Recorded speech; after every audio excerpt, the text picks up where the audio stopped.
You wanna make money on MMA? Let be. You wanna know who to put it in your parlay? Let be. You wanna know our Draftkings stay away? Let be. So, who has the Leslie Smith Underdog Pick? Who was the Mexican dude and the lesbian chick? Everybody say you mean Lesbo and the Bean. Who's that out there living they dream? Lesbo and the Bean. Who's that still smoking all the green? Lesbo and the Bean. Come on y'all, let me hear you scream. Lesbo and the Bean. You wanna make money on MMA? Let be. You wanna know who to put in your parlay? Let be. You wanna know what Draftkings stay awake? Let be. So who has the Leslie Smith Underdog Pick? Who is the Mexican dude and the lesbian chick? Everybody say you mean Lesbo and the Bean. Who's that out there living the dream? Lesbo and the Bean. Who's that still smoking all the green? Lesbo and the Bean. Come on y'all, let me hear you scream. Lesbo and the Bean.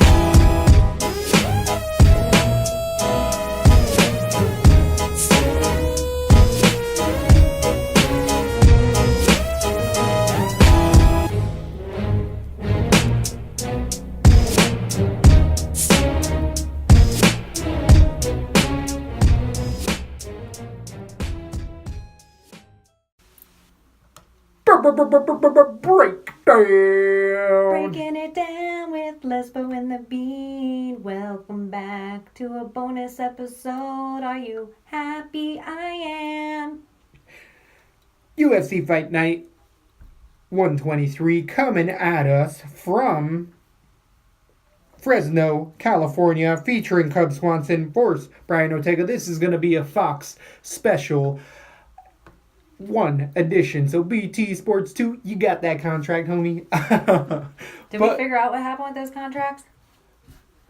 As far as they haven't made an agreement yet. There hasn't been any deals as far as where the sports package is going to go with the UFC and who's going to pick them up or not. So far Fox is still the one holding the contract, so we'll see where that goes. We'll keep you informed. Is there anything going on in MMA? Any MMA news? There's always a ton, but it was such a heavy weekend. I kind of took a break because of the two fight cards. Minor burnout. It's been heavy, and we're keeping right along. We're chugging along. I did too. I took a little breather. Yeah, right. There's a lot of life going on. It was almost too much. I haven't watched my little shows that I normally watch. Right.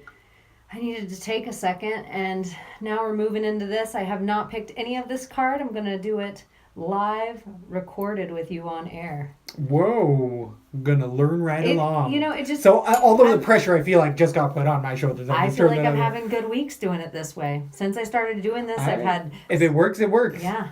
Gotta keep it working while it's working. I do it while it's working. So we do have DraftKings lines up as well. Is there actually betting lines up for this? I will pull them all up while you start chatting about the first fight of the night. We're starting off with the middleweights, 185 pounds. We have Antonio Braga versus Trevin Giles. And Braga has fought in the UFC before, having two bouts, defeating Anthony Smith via knee bar over 4 years ago. And then as of late, losing a split decision 3 years and 5 months ago to Clint Hester. So Braga, I don't know if he's been out for a lot of injury issues, but he's only coming in with a 9-2 record compared to the debuting 25-year-old Trevin Giles. 10-0. He's not debuting. He actually already has a finish against James Brovnak 4 months ago. Before that, he was a LFA staple. Definitely a striker, has good ground and has a good ground game, but usually uses wrestling in reverse to keep things standing, where he has power and hurts a lot of people. I don't think he has too many submissions. I think he finishes a lot of people ground and pound as well. Braga, I'm really interested to see how he looks after such a big layoff. He's only 30 years old against a 25-year-old, and the taller fighter is going to be Braga at 6'3". The reach advantage also goes to Braga with 77-74 for the elite, or for the Team Nogueira fighter. Giles is coming out of the Elite MMA Houston scene. There's been a lot of hype with this young fighter. LFA is a good organization and already proven himself in the UFC with a ground and pound TKO. It came from the standing strikes. He has a lot of power, growing a lot. I'm actually have Giles TKO round 2. I think he figures out Braga. I think that layoff in the ring rust is really big break for him. So coming off of a loss off of this stuff, I got Giles TKO round 2, but this is first fight of the night, so we tend to stay away from this. I do think I'm going to still put Giles on my cards. I'm just going to go as heavy as I usually would. What do you think goes on in this fight? I agree with you. I know we tend to stay away from the first fight of the night, but I like Giles in this all the way around. I'm a little iffy when they get to the ground, but I think he should be fine to stifle any of the submission attempts, and I think if they get it back to the feet, he wins there handedly. He is the odds favorite right now at under 189 to Braga's over 161, which is kind of crazy lines. That's almost 200. Yeah, that's opening. Oh, okay. Yeah, usually they're more rounded off numbers. So. And Giles on DraftKings is 9,100 versus Netos Braga's is 7-1. What do you say about that? Giles is coming off of a finish of 133 points, so his average is really, really high right now. I can see the finish coming again. I could see it coming again, but I do. I'm not gonna be as heavy as I would if this was later on in the night because of our kind of tendency. Now, even though we like to stay away from the first fight of the night and we're both agreeing on it, I will slide it over to the card. Oh, okay. Well, we always have, the rules are meant to be broken sometimes. Moving on to the next fight, we end up having, I think it may be, it's not. I didn't even say what I had. I have Giles KO round 3. I kind of see the same thing happening. I actually see it happening a lot earlier, maybe even earlier than round 2. I'm just covering my bets here, probably because I'm more nervous. I'm going to move it up to KO round 2 and just try to remind myself to not put that everywhere because it is the first fight of the night. Moving on to the next bout, we have a lightweight 155-pound division. Chris Gutierrez versus David Ramos. Both of these fighters have had a bit of experience. Ramos coming in with a 6-2 record, losing his debut against Sergio Moraes' decision 8 months ago. 31-year-old is 5'8" with a 72.5-inch reach, coming against Glendale, Arizona's standout UFC Ultimate Fighter house fighter who ended up losing a TKO in the house to Artem Lobov, then coming into the UFC and winning a decision and coming off of his last rear naked submission choke 9 months ago to Chas Skelly. Gutierrez is, Grits against Ramos. Grits tends to grind out fights, be gritty. I think he really plays off of his name that way, but... Grutzmaka. He has a, what are those, training, that weird, that all the blah, blah, blah, blah. CrossFit. He has a CrossFit last name. Like David's daughter. Yeah, it's one of those. Wherever those people are from. It took me forever to pull CrossFit out in my brain. So, he's definitely has more veteranship in the UFC fighting. Would I say more caliber? I don't necessarily know. Artem Lobov losing a TKO, really. Austin Stinger off of the show as well, beating a decision versus Shamar, who I don't believe is in the UFC at all. And then his only win in the UFC is to Arbin Loveras. So I think Ramos on the ground is crafty enough, coming out of Rio de Janeiro, Brazilian black belt out of Rizzo, AVT, whatever. He's actually cutting down from 170 pounds. He is only 5'8" compared to the 5'7", so for this division, I think he's spot on. He's probably cardio's gonna be a little bit better. That's been an issue for Ramos in his last fight. He really gassed, was throwing really heavy punches because he relies on his ground game more. I got Ramos decision. This is the gross fight. I could see it being a dirty split either way, and I'm not gonna be mad. I'm not gonna put either guy on any cards, really. How do you feel like this one ends up going down? It's just too scary of how Ramos has looked up until this point, but I also think that because he is stepping down, he should look a lot better. But that being said, I don't know how he's going to look yet at 155, and I'm not willing to put tons of money on it. I have Ramos decision right now only because I don't really think Grutzmacher is at the level of UFC. He is actually second fight of the night, should be the first fight of the night, because this would be the one I'd say stay away from all day. Agreed. I have Ramos decision as well. He could come out and murk this because he is in moving down in shape class. Yeah, but also he could come out, have a super rough cut that he never even expected, and be really dehydrated and get knocked out himself. So I say stay away from this fight all day. So with the DK lines, Ramos is 8-7 versus Gutsmagas 7-5. And he's that's under too expensive. 240 opening lines, and wow, almost a 3-1. 205. Almost a 3-1 favorite. Ramos being that big of a favorite. That's really interesting to me. I do see it being closer, even though I do have the Ramos in that fight. Moving on to the next fight, we have Yuri Alcantara versus Alejandro Perez, and this is going to start off the night for Perez's in the night. We have a Alex Perez later on, and then a something else Perez. So be very careful on your Draftkings picks. That's why we're letting call you know it now. The silver rule. For reals. So Alcantara versus Perez, both of these are veteran fighters in the bantamweight division, 135 pounds. Alcantara coming in with a 35-8 record versus Perez's 18-6 record. The 28-year-old Perez is the younger fighter by 9 years to 37 for Alcantara. 2-inch reach advantage for Alcantara with a 4-inch reach advantage in reach, with 71 inches for Alcantara versus 67 inches for Perez. Perez is fighting out of Edam's gym, and Jackson Winklejohn for Alcantara. Both of these fighters, I know Perez has come along and had a 3-fight winning streak. His cardio has really come along. His only loss to Patrick Williams via submission guillotine 2 years ago has really gotten his wrestling up to par, because Patrick Williams, having his flaws, was able to still out wrestle Perez.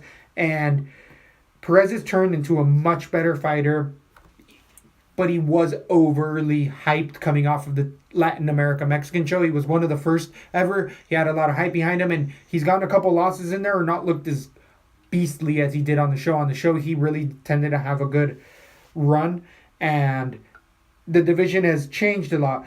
Fortunately for him in this fight, Alcantara is on the lighter side of his career. He's had a long career with 35 fights. Won most of those, only having 8 losses, most of those being in the UFC. He's lost to fighters of Jimmy Rivera. Hasn't he had more than that? Like 43 fights? Total, all in all, yeah. Yeah, 35 wins. 35 wins and 8 losses. Yeah. He, and I think he had an amateur career prior to that. So Alcantara comes from a family of fighters. He has an older brother or younger brother, something like that, maybe younger, at like 85. That's fine. Alcantara's coming off of a loss to Brian Kelleher 5 months ago.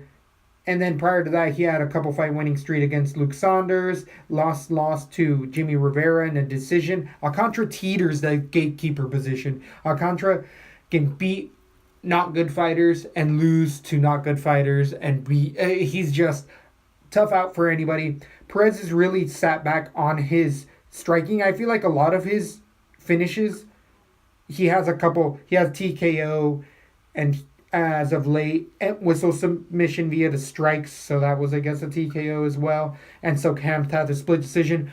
Perez has sat much more on his boxing and uses his wrestling in reverse to keep it and outpoint people. That split decision to Sokham Hath should have been one-sided decision. Shouldn't have been split, but that's a test due. Perez is just kind of willing to sit in the pocket and win a decision, which can get him hairy, and Alcantara can win those type of fights easily. Alcantara, I think, has more of the flash potentiality, where he can throw a knee, a flash submission, or just throws the more unique creative style, where Perez is more of a in-and-out boxing-centric MMA sort of style. Leg kicks could play a role for Alcantara here if he chooses to go there. It's just that gas tank For Alcantara, I can't trust. And Perez, that's where he strives, is he gets better as the rounds go on.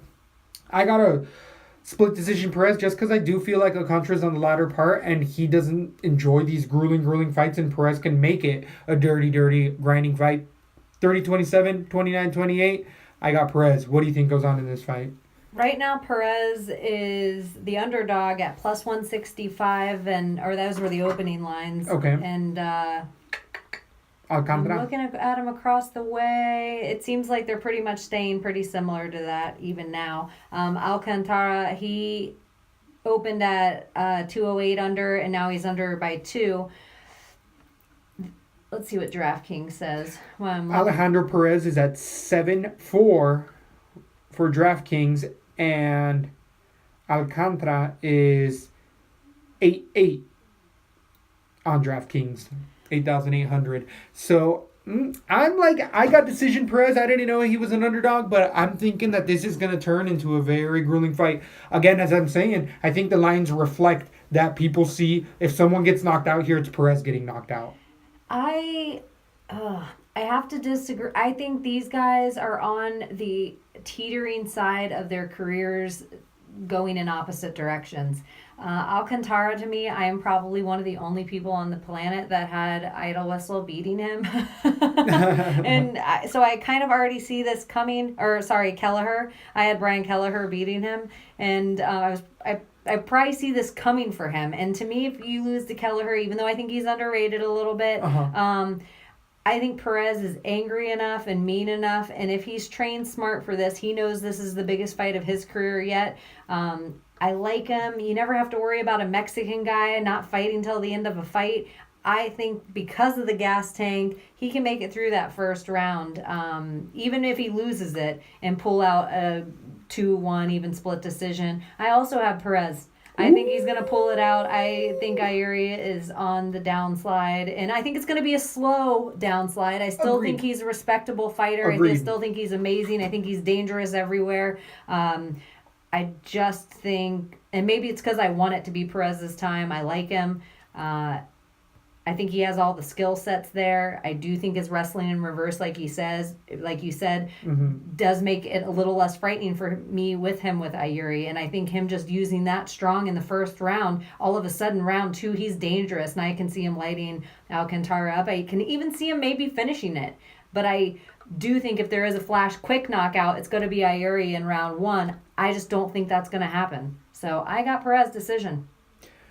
Moving on to the next fight. And I moved Perez over to our DraftKings card. Oh, he's going to end up opening that up. Right now, he's going to give us some shots. I mean, it is early in the night for us to pick this yet, but I can kind of see him with a Mexican flag background as Leslie Smith Underdog Pick.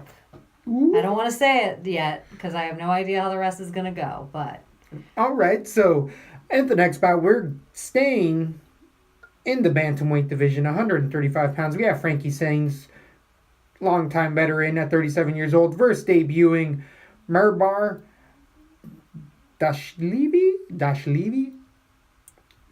Doesn't have a nickname, so we're going to go by... Davalishvili. Mirbar. We're going to go by Mirbar. 7-2. Merab out of Garden City, New York, 135 pounds. He's 5'6", with a 68-inch reach, coming out of the Sarah Jiu-Jitsu School, Sarah Longo. So we know the credentials of that young man. Definitely a young up-and-comer against the 37-year-old 10-5 fighter, Frankie Sainz, coming out of Phoenix, Arizona, 37 years old, 5'6" as well, with a 66-inch reach. He is actually at a disadvantage by 2 inches. The debuting fighter really sits back on good fundamental wrestling. His strikes are a little wild, and he's very, I want to say Chad Mendes-esque to me. He throws punches to get a body lock and immediately do outside trips, uses a lot of good pressure, hurts people on the ground.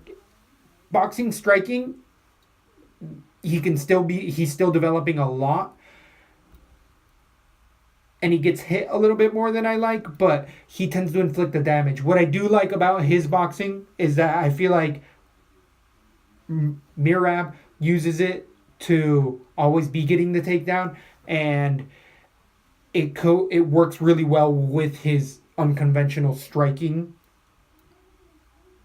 And it's going to be a hard fight for anybody. Frankie Zanes is also being a wrestler, coming off of a 3-fight losing streak, losing the split decision to Augusto Mendez as of late, then losing TKO to Eddie Wineland a year ago, then also losing a decision to Uriah Faber. The 10-5 fighter has lost more in the UFC than anywhere else. He has beat Yuri Alcantara over 2 years ago, and also Kika in a split decision.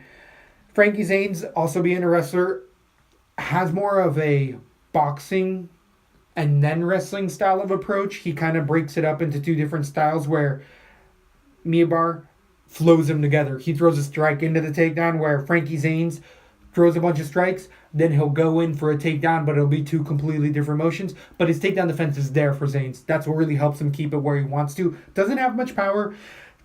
Gas tank is not as good. It's not a bad gas tank, but he does slow down. But he doesn't slow down to where he can't move anymore.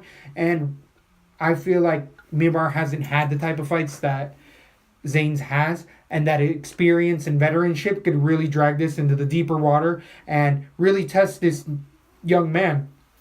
With that being said, I think that this is just a better version of a Frankie Zanes coming in against him with worse striking, but more tenacity and more forward, just truck force. And I have Miyabar getting his first win in the UFC against Zanes, who's going to be probably stepping away pretty soon. How do you feel like this goes down? Decision for me, He Miyabar. probably. This is more of a fade for me on Frankie Zanes than it should be. I honestly can see Frankie Zanes winning this just by pure veteranship. Because I don't know anything about this other guy, and as far as I know, he could be 50 years old. I have no idea how old he is. So Davalishvili. Miyabar. He's the heavy favorite right now everywhere I look. I am going to stay further away from this fight than any other fight on the card. I don't think Zanes is somebody you can invest in. He's a plus 124 right now. And no one knows about Davalishvili. The best guy he fought has an 8-0 record. Nobody knows anything about him to make these lines as far as I'm concerned. And even the loss to every guy that Frankie Zanes is lost to is way more of a record than every guy that this guy has beat. So Totally. I think stay away from this one. I'm going to go with the crowd here and just go with Davalishvili. Yeah, Mirab. I'm going to just go with him, but only because I'm following the crowd. He's on 8-5 at DraftKings compared to Zanes. Where is he at here? Zanes is 7-7. That wage gauge is looking kind of good for Zanes. I agree with you. I don't see Zanes really getting knocked out in this fight. But I don't know how the other guy's power is. He could do something flashy and crazy. I do see him getting probably more points because I do see Frankie just having the 101 style that we're going to see. But the other guy may be a better point fighter. I'm going to just fucking stay far away from this fight. I don't have anything to say about it. Moving on to the next fight. We have a flyweight bout 125 pounds. Alex Perez versus Carlos John de Thomas. Thomas is coming in with losing his debut in the UFC to Nico Ino decision 5 months ago. Coming out of the Philippines, the 8-1 fighter. Philippines. The Filipino has an underdeveloped MMA game. I think that there were some of these fighters that were put on that card specifically because they were from the Philippines, and now they're getting their second fight out of the way, and UFC is going to say, oh, okay, by the way, maybe you're not made for this. But these fighters, the Thomas, grow exponentially from that first. Lauza, who came from a small place as well, has looked better and better every single fight he's fought in the UFC. He's lost a couple, but he has so much potential, and so do both of these fighters. Alex Perez is debuting, coming off of the RFA sign. He's coming in with an 18-4 record. The 25-year-old to the 21, De Thomas. Both of these young men are still in their early 20s. De Thomas weighed in at 131. I don't know if he missed weight last fight or what went on due to that short notice, but wonder if he still has. I think it was 131 his last fight, but like you were saying, it was that card over in China. Remember how many people missed weight? Some weird thing. Yeah. It was in the Philippines. that other card, I think. The one that, or no, in Japan, maybe, something like that. Something overseas. Something but overseas. I feel like there was everybody missed weight on that card. Yeah, it was more. So either way, the Could have debuting been fighter. Australia, I really don't know. I don't remember. They all blend in now after 218. That really blew my mind. The new blow my mind emoji. Right. So, the Thomas being 21, he's coming out of a Muay Thai training with MMA Training Center here in the States now, so maybe he's made some connections through the UFC. So, the Golden Boy can make a big step up. Perez coming 25 out of Team Oyama, who has a couple other professionals in there, has a 65.5-inch reach to De Thomas's 69-inch reach. I have Perez using his wrestling to just keep the fight on the ground. He has serviceable striking. Gas tank hasn't been tested as much as I'd like. He has gone to a few split decisions. I don't know if he has any 5-rounders, but with an 18-4 record, he's definitely fought nobody I've ever heard of. But it looks like I'm going to go with the Perez decision. I just think that American wrestling takes over. De Thomas still has way more to learn at 21 years old. He's getting a lot of good training. I'm going to stay away from this fight with a 10-foot pole as well. I don't see any value in either fighter. There's way more money to be made somewhere else. What do you think goes on in this fight? Wow, I at 8-9 on DraftKings, even though the odds look super crazy for Perez, are that he's almost a 3-1 favorite. On DraftKings, for me, he's worth every point. For 8-9, I thought he was going to be worth like 9-3. He throws so many punches, and I actually think his looks, where he's from, he's a local boy, fan favorite, number 1 right now in California. I think the state of California easily beats like half the world when it comes to MMA. It's a mecca. So I just think he has the right everything for the UFC to be setting him up with a beautiful submission win in round 1. And I think he's going to lay some punches on top of that. And I see 108.5 points for Alex Perez.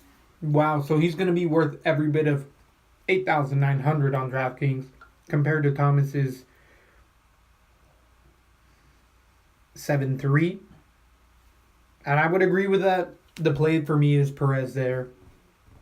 Anything else you have to say on that last little bugger? No, but you don't feel like putting it. You're not as strong as on your DraftKings card, so yeah, we'll keep it up. He's a debut guy. He's looked really good, and I think we put good points. If there's an opening, he could sneak in there. If we have, depending on how the night goes. I'll move it over for now. Moving on to the next fight, though, we have another bantamweight fight. We're keeping the little guys at the in your face. Luke Saunders coming in against Andre Sokhamtha. Funny how I was just talking about that. All the little guys pretty much fight out of Southern California. Yeah, totally. It's a mecca for little guys. Alpha male has something to do with that, I'm sure. Even the name alpha male seems like you got little guy syndrome. Sorry, Faber. I didn't mean that. I'm a California kid fan.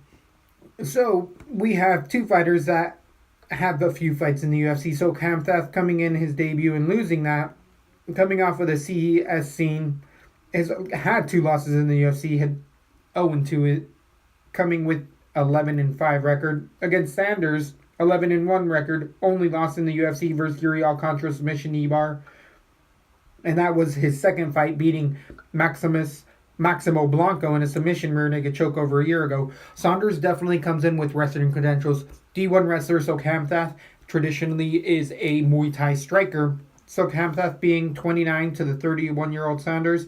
The height and reach advantage go to Sokhamthath. 5'9" with 72 inches to the 5'7", 71-inch reach. Sanders fighting out of Nashville MMA, which I feel like Dustin Ortiz, a couple other good wrestlers out of there. And Sokhamthath coming out of Black Zillions here in Lake Worth, Florida.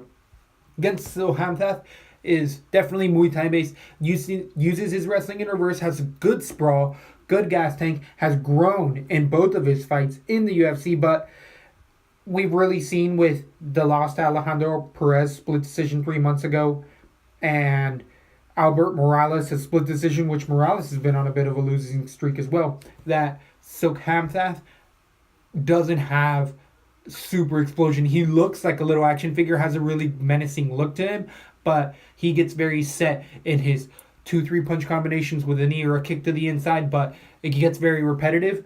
And even though he has good takedowns, it's not the best takedown defense in the world, so he can't get taken down and just be put on the ground. Perez, who doesn't have the best wrestling, was able to really win that fight over Sohamthath in a split decision due to, I think, 2 takedowns where Sohamthath had none. He doesn't throw takedowns. He just tries to keep it standing, so he's limited in his MMA, where Sanders might be worse striking, but he can throw that overhand shot right into his wrestling, keep it on the ground, and win it, if not even submit it. I have Sanders decision in this fight. I think this is a boring. So Hamthath, unfortunately, I really like his style, but he doesn't have the power to make it flashy enough. I think he's going to move to Bellator after this. What do you think goes on? I agree with you. I think Hamthath is fighting for a contract at this point. Yeah. Luke Saunders, though, on the other cool hand, overrated as fuck. I'm not going to put him anywhere on. I have him decision as well, but really just because when it goes to a split, the Asian sensation going to lose that split. But it's going to be a split, which is going to be 30 points. So, I think you're making a great point. So I'm not going to put either of these guys on anything. I don't know what the Draftkings lines are. 9,000 for Sanders to the Asian sensations.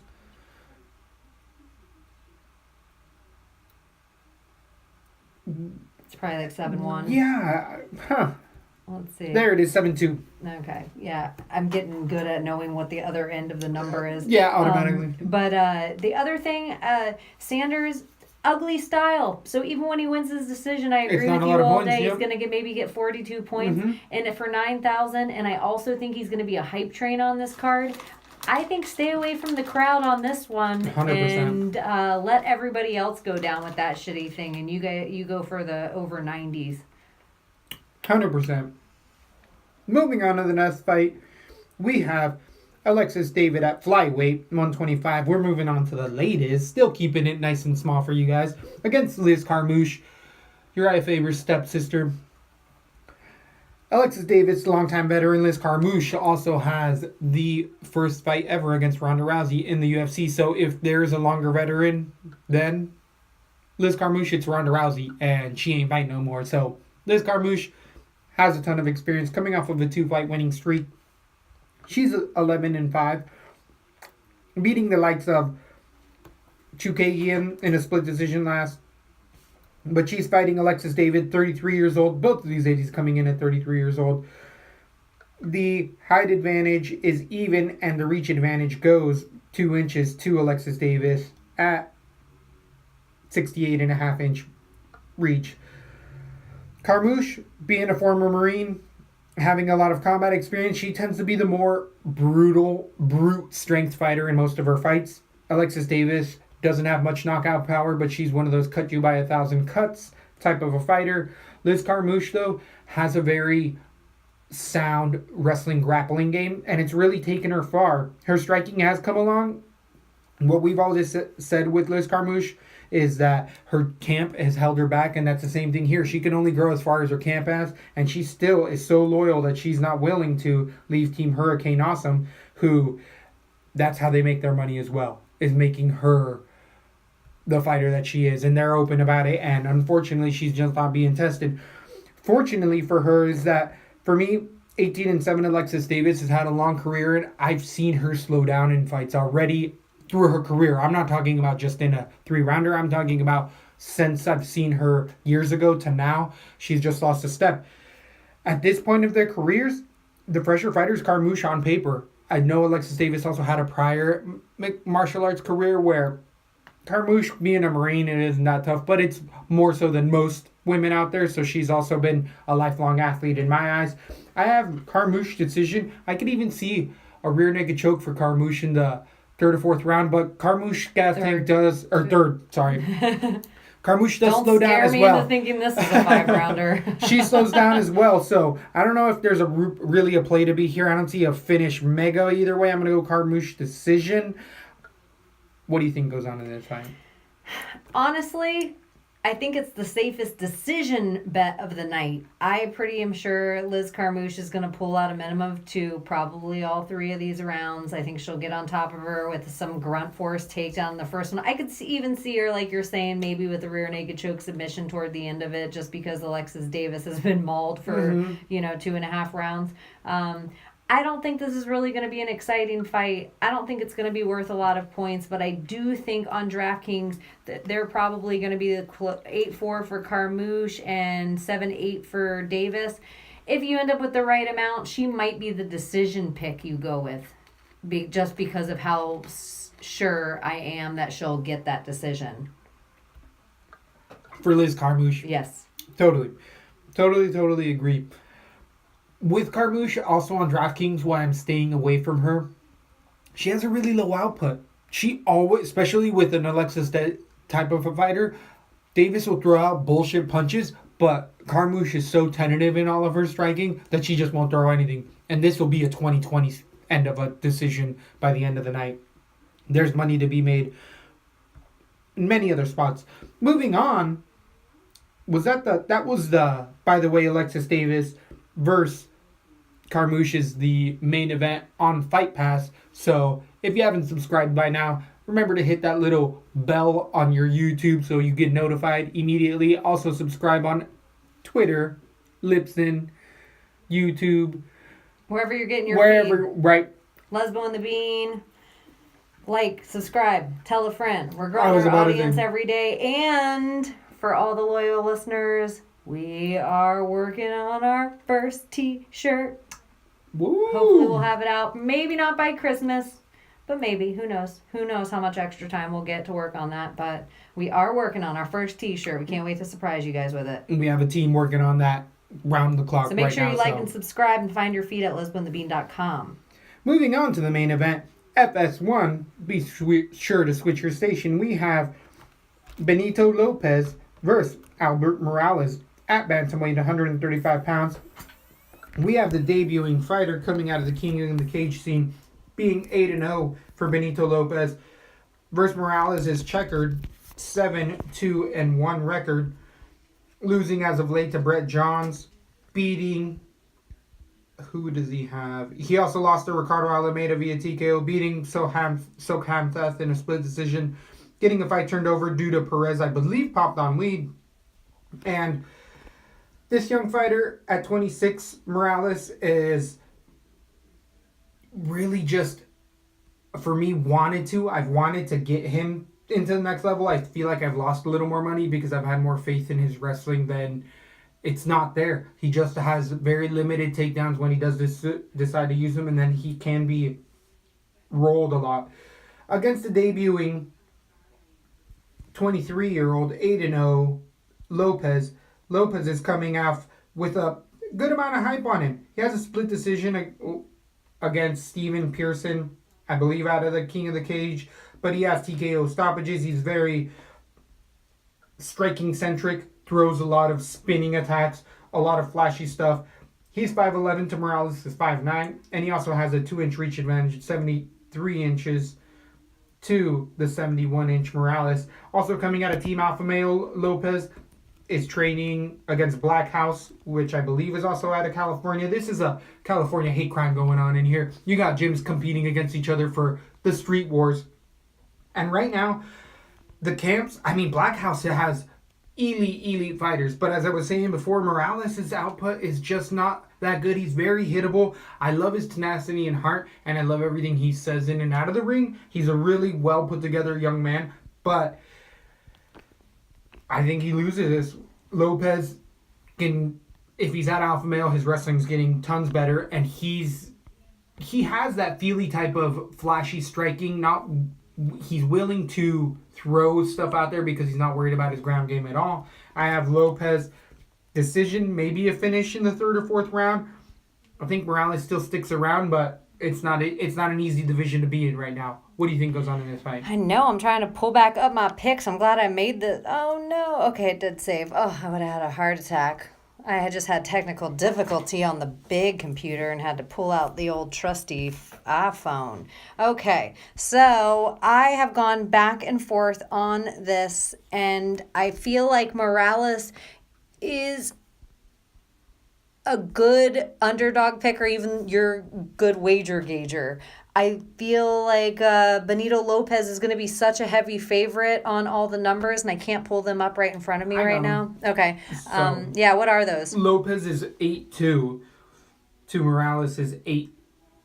So this is a line. This is a near even. I'm actually really surprised on this. Morales. I think Alpha Male is good enough friends with the UFC that they would put in their boy, their golden boy. They've been talking about Benito Lopez, wanting him to get this shot for quite some time, putting a lot of juice behind him, getting that hype train rolling. I think the UFC sets this fight up for him to do just that. I have Lopez decision, and I think he's going to go in there, maybe even finish it, but okay, we're on the same there. But yeah, I don't think Morales is the walkthrough that the UFC planned on for this fight. So everything in my gut in the WMEN of UFC, I want to go with Lopez. But everything in my gut core of gambling would have me in Morales. So I want to go back and forth and probably pepper both fighters on a few cards, depending on who I can afford on which cards. But I don't feel secure about either one. I have Lopez decision right now. I think we have other plays, such as the one coming up. We have a middleweight bout, finally getting a little bit of weight on the card. We have Eric Anders versus Marcus Perez. Perez coming in with a 9-0 record out of Brazil, 27 years old, 6'1" with a 63.5-inch reach. 2, the American out of Birmingham, Alabama, 30-year-old Anders is 6'1", coming out of Spartan Fitness. Gracie Fusion is who Perez is coming from. Out of the LFA scene, Perez has a fight out of the LFA against Ian Heshkin, a triangle. He has a couple decision wins. Thiago split. He has even a knockout, but the caliber that he's fighting is nowhere near the Anders 9-0 record. Coming in with a 9-0 record, or 8-0 record, beating Rafael Natal TKO 4 months ago. Anders is a very powerful, young, debuting fighter. Perez really likes to try to get stuff to the ground in order to really start to work ground and pound people there. His striking serviceable, but Anders is definitely a tried and true wrestler with tons of power, great leg kicks. Gas tank is still a little weak, but he's young in his career. He only has 9 fights total. His wrestling shines in reverse, where he can keep a fight striking, where he throws bombs. A little wild at times, but so far, with the caliber of fighter Anders has had to fight, he's been able to get through that. Later on, I'm going to definitely start betting more against him, but Perez being so untried and true, this being somewhat of a short notice, Anders being a minus 280 favorite to the moderate underdog of plus 240 for Marcus. I just see Anders blowing through this. I could even potentially see a finish depending on what their Anders being 9-2 on Draftkings to Marcos's 7,000. I'm not going to put Anders on everything, but I am pretty certain that he actually gets probably a TKO round 1 or 2. Perez is going to learn how different the UFC is. But I think the hype train is going to gather for Anders later on, and he's going to be someone to fade against a really good wrestler, not Perez's style of wrestler. What do you think goes on in this fight? I have Anders, and I'll have him on a lot of my cards too. I think he'll be worth every cent. I think he is a hype train that the UFC wants to build for the division. He's a good-looking kid. He has a flashy style. And to me, I'm looking at Marcus Perez, and that's a face that looks like it gets knocked out. He looks like he has a big, wide chin. Big old bullseye on it for Anders to KO him in round 1, and I will have him all over my Draftkings. Oh, okay. If I can't afford him. A couple more. Exactly, because he's 9-2, so he really has to get a finish. But he's done it before against Natal, and he has that type of power that anybody, doesn't matter who you are, is going to feel it. It's just, if he doesn't finish you in the first round via Ryan James This Sanchez, is a long card. Is it? I think there's like 13 fights or something I think like that. there's like 217 fights on this card. Ooh, it's been a long month already. We've just started. It is. It's getting late here at Lat B. So, I hear what you're saying. We have, moving on to the lightweight decision at 155 pounds, we have Scott Holtzman versus Daryl. We are already at the 43-minute mark for this podcast. Then we only have 4 more fights. No, but that's why I'm saying, like, dang, this is a long card. Yeah, good thing we split it up for the fans so they don't have to listen to 2 hours straight in case you guys didn't catch that on Maybe your a feeds. little bonus episode. Is it even bonus, or is it the way we kind of break them up now so that way you don't have to just be like, oh, I got to cut all the way to the breakdown. Like classes. Right. Like, it's not like summer school. We're not squeezing it all into one. Right, and making you sit in the... And so if you don't think we're thinking about you, think again. Moving on, though, we ended up having Holtzman versus Horcher. Holtzman with a 10-2 record against Horcher's 13-2 record. Horcher only losing in the UFC to Khabib Nurmagomedov in short notice. It was pretty much the only way he was getting in the UFC.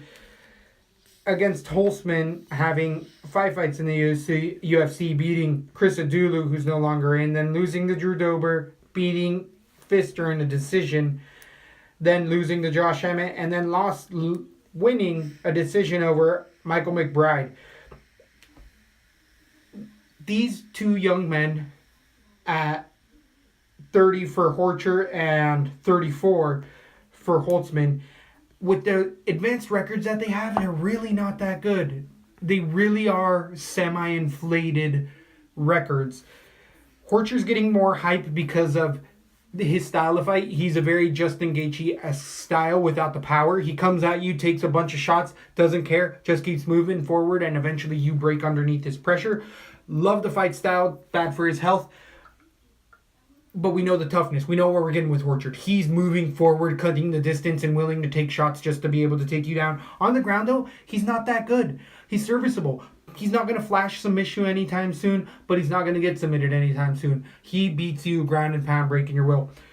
Holtzman has also been, to me, very underwhelming. Being speckled in there, losing to the Josh Emmett and stuff, I think Josh Emmett is an up-and-comer, but not that good. The people that he beat, like Cody Pfister, McBride, and Chris Adulu, those are bottom-of-the-barrel UFC fighters for me. Literally some of the worst. So Holtzman, I think, is riding the hype off of these low-level wins, and Horcher is coming off of a win with a ton of fan favorite. Devin Powell in a split decision that he lost. He got outstruck there, but it was just the fact that Horcher moved forward, and he got a couple sloppy takedowns where Powell just threw a kick up and Horcher just fell down as a kick came up, and guess what? He landed on top. I think that's an asset. He can get a dirty split here. I have Horcher decision. I think this is for me, it's tricky on Draftkings because it could be really high scoring because there's so many reversals because they both just flop around like fish in there. Or one guy stays on top, but Horcher's wrestling isn't that advanced that he can get it to the ground and keep it there. And Holtzman's gas tank is just garbage as well. Horcher decision, I'm saying stay away from this. I don't see a finish either way for either fighter in this.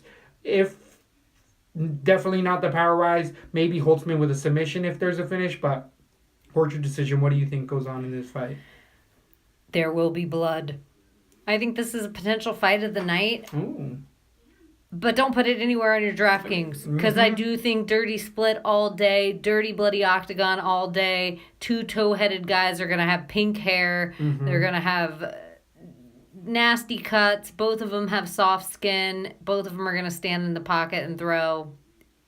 Either guy could get clipped with a flash knockout, but I don't really see it happening that way. I think Horcher has a really tough chin, and his loss to Khabib is really the only reason he's here because he took that fight on short notice.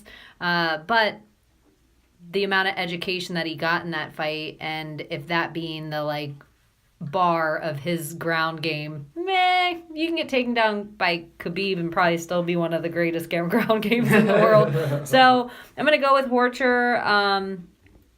I probably won't have either guy on too many. What's their price right now? They are, right now, Holtzman is a favorite at 8-3 versus Horcher's 7-9. I'm liking Horcher's value there, even though his average is only 32.8 points, and that's because he doesn't get a lot of takedowns. And his strikes As a sneaky underdog play, if he's the actual underdog, I see It's a near even fight, minus 115, minus 115. This is the epitome of a coin flip, and I agree with that. I We're agree. saying that. Everybody sees it. This is just... There's more value in Horcher on this fight, and I have Horcher decision. Yeah, so. I agree with that. I think that's a good play there. Moving on to the next fight, we're going back to the bantamweights, 135 pounds. We have Marlon Moraes versus Aljamain Funkmaster Sterling. Marlon Magic Moraes is 19-5 versus Aljamain Sterling's 14-2. 28 years old for the Sterling to the 29 Moraes. The taller fighter goes to Sterling at 5'7", and the reach advantage at 71 inches goes to Sterling to the 65.5, 5'6" Moraes. The Armory is where Moraes is coming out of. Some good guys out of here, Florida. Aljamain Sterling's coming out of that Cerro Longo team as well. He's been a long time standing with those guys. Aljamain Sterling has had one of the biggest backings of the UFC for a long, long time, is really underperformed. He's on a 2-fight winning streak as of late, beating Augusto Mendez in a decision and Henan Barao in a decision, but he lost to Brian Caraway, Evil Twin, and Lat B was all over Brian Caraway on that one as well, and also losing to Rafael Assunção. Those being, though, that top echelon of top 6 fighters in this division.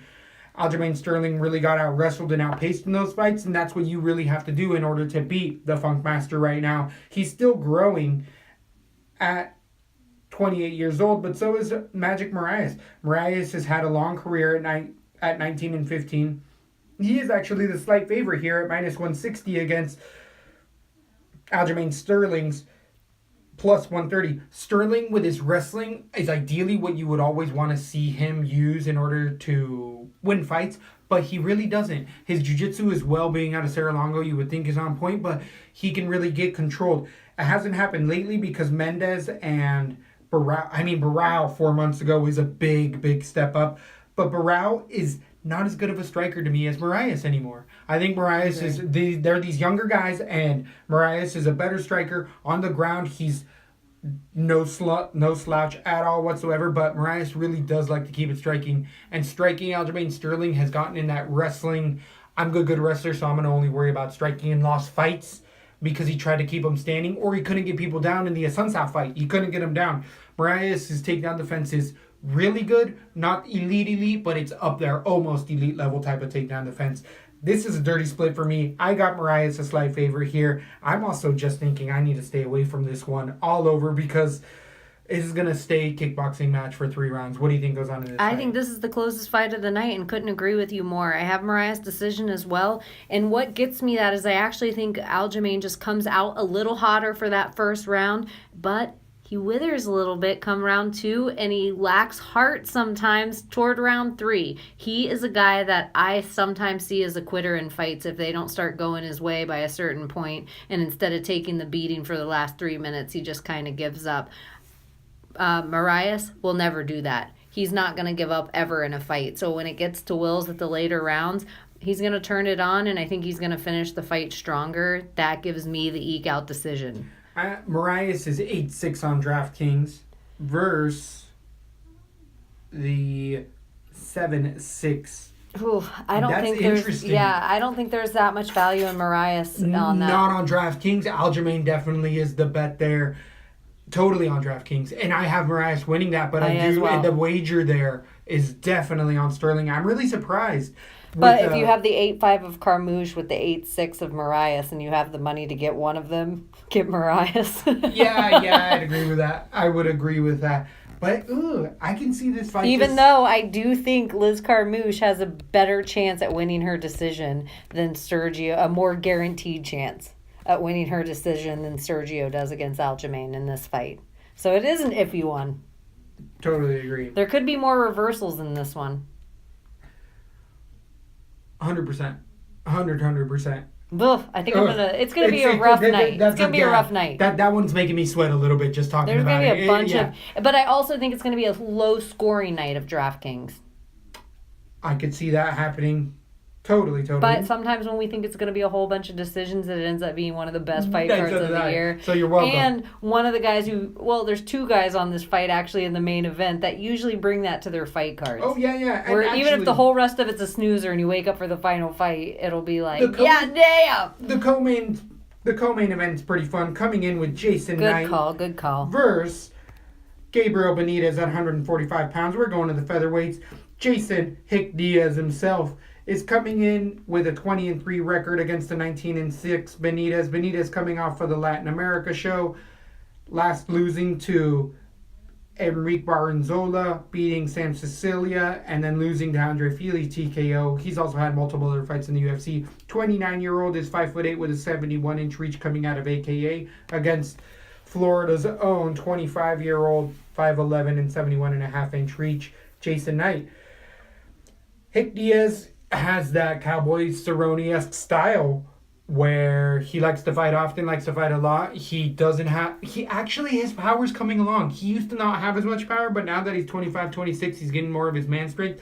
And he has a beautiful jab, throws a straight right down the middle. His head movement can be a little off because he does tend to gas, but that's because he puts heavy pressure on people first, second, and third round and kind of just expects people to finally give up later on because of the pace he puts on them. And it's tended to work so far. Ricardo Lamas, a bit more of a power puncher. That's the thing with Hick Diaz is he's really trusted his chin so much and it's gotten him really far that up at this high level, they hit too hard. You can't afford to not cover yourself up because two of those shots put you out like Lamas did. Benitez has that type of power, but I don't think Benitez has that type of gas tank. Benitez losing as of late to Barzola decision was just outstruck the whole time. Wasn't able to get the fight to the ground because Barzola's wrestling kept it striking the whole time, and it turned into both fighters throwing 1 and 2 punches, sitting back. You throw 1 and 2 punches. It turned into a very rhythmic style of fight where neither fighter was trying to finish it at any given time. And that's the thing that I really don't like with Benitez in general. He has a good body kick to the body, a really hard kicker, but he underutilizes his kick. I don't think he threw any kicks in his last fight, or maybe 2 or 3 once he almost got taken down from him. But he hurts people with them. Unfortunately for him, I think that they can be checked by Knight. Knight's Muay Thai is really good. His ground is a little bit to be on the ground. He has great reversals. Off of his back, he has a lot of tricky submissions as well. The thing is that at times he's just out of position more so than not, and he can get reversed. It can be good and bad because he can get into positions that other people don't, and you don't expect them to go for the submission. But with that, he can be overwhelmed there. I don't think Benitez has that good of a ground game, though. I have Knight getting harder in the later rounds and actually winning a decision, if not TKO round 3 for me, Knight. If Knight isn't too expensive, I'd like to put him. He's $93,000, the most expensive fighter. On DraftKings, the Benitez is $69,000. It's going to be iffy with that. I'm not going to put him on everything because that's pretty steep, and I don't necessarily see the finish a guarantee. Benitez is tough, but he's not going to go win any championships. Boom. What do you think goes on in this fight? The UFC likes Jason Knight, I think. I think he's an interesting character. He's good with the microphone. Fun in the octagon to watch. I'm hoping he wises up in this fight, and I hope he uses his attributes instead of taking one to give one. I hope he goes for an end of the round 2 submission. I think he's going to scare us a few times. I think we're going to be like, oh shit, he's hurt. It's over. It's over. Oh shit, he survived. I think it's going to be that kind of fight. Bloody as hell. I do think Jason Knight's going to pull it out. I don't think he should be the most expensive fighter on DraftKings. I think he should be the one that's like 8, 9, maybe even 9. But I do see him getting the finish at the end of round 2, and I hope I'm right about him utilizing not taking so much damage to give damage in this fight. I hope the knockout, what you're saying, Mm-hmm. I hope he learned and matured from that knockout. And you always say it all the time on the show is sometimes we see the best of the careers come after the knockout. And let's hope that for Jason Knight. Maybe I'd like to see him on that Old Town card, but I think this is going to be too brutal of a fight for him to be healed in time. All right, moving on to the main event. I'll have him on my DraftKings, though, on a few. On a few, not everything, though. Because he is expensive. It's steep. Moving on, though, we have Cub Swanson versus Brian T. City Ortega. I think T is for the testosterone.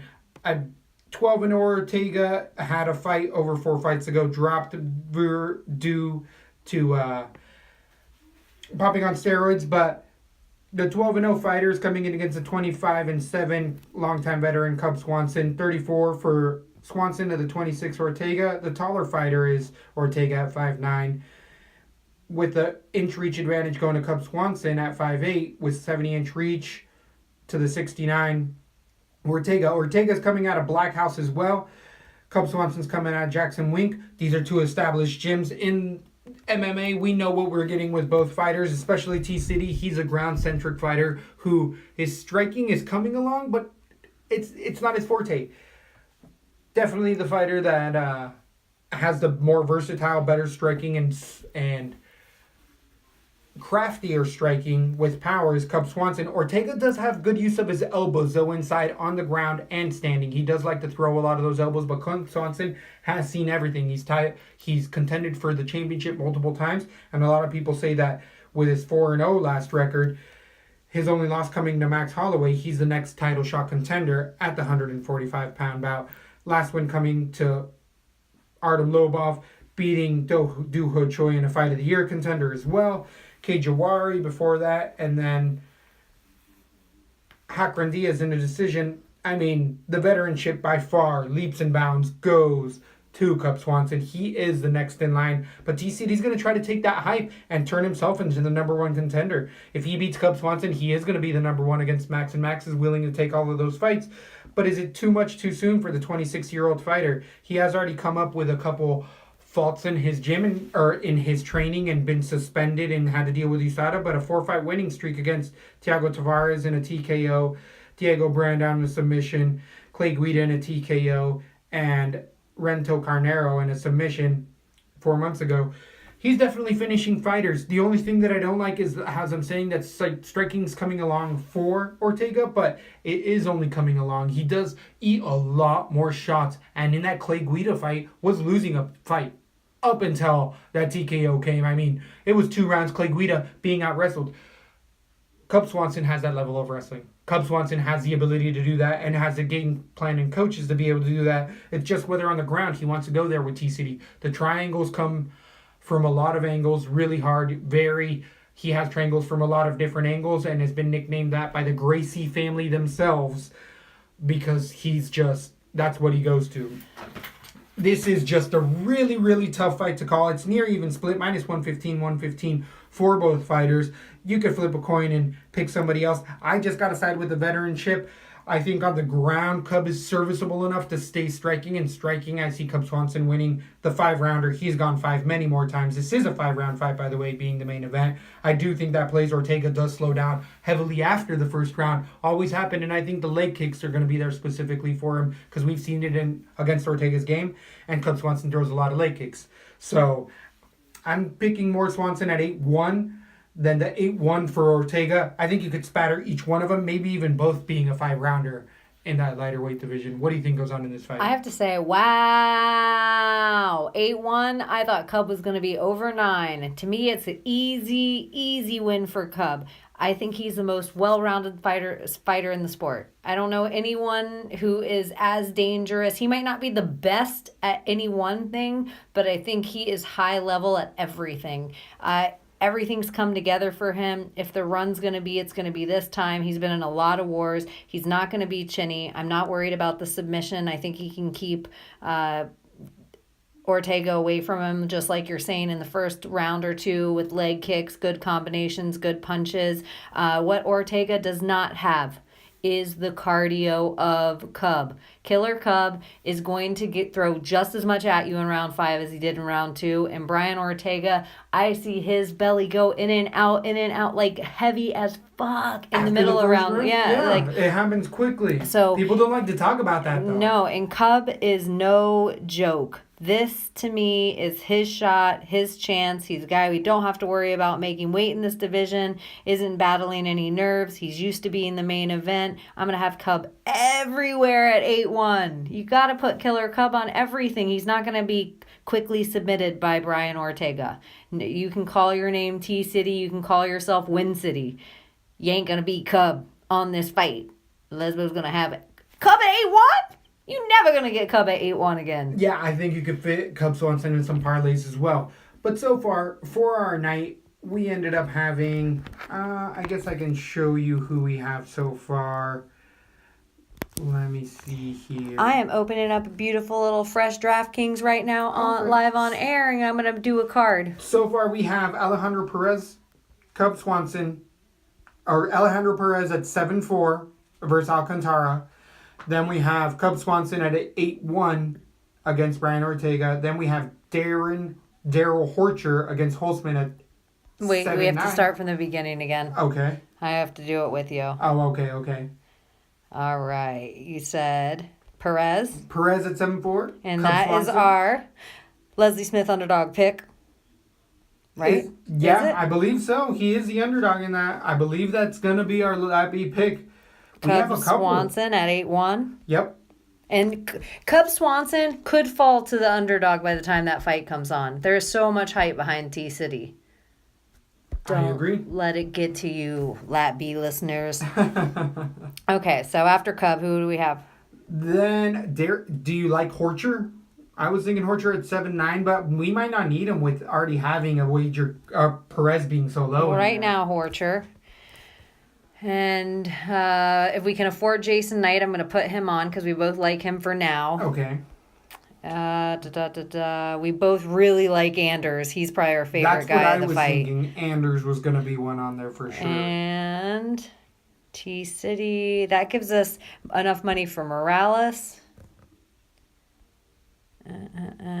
Ortega, Morales, Davis, Frankie Zanes. I think Sterling. Ooh. I think Morales against Lopez is okay. Oh, that's iffy. Or though. let's look up. I Let's like look up Lopez because in that maybe we more. can change somebody out. Alcantara. We like Perez. We like Perez a lot over John De Thomas, don't we? Or I did. I was a Perez supporter. Okay, so put Perez on, and then we can take off. I actually like Perez more than Jason Knight. I agree. I think Jason Knight, we can definitely move Jason Knight. Then that gives us 8-5. So Divalishevich against Sinez. That's scary because it's against Carmouche. That's what we said. She was the most secure decision on the card. And you might get to a point where that's what you have to go with. Okay. All right. Let me read it to you and see how you feel about it. And you should do one too. Okay. So we have Anders versus Perez, but we have Anders at 9-2. Liz Carmouche at 8-4. Horcher at 7-9. A. Perez versus Alcantara, but A. Perez at 7-4. Other A. Perez versus John De Thomas at 8-9. And killer Cub Swanson. Make sure you're following us on Twitter for the latest info at Lesbo and the Bean. And then make sure for all your feed info, lesboandthebean.com. Lesbo and the Bean!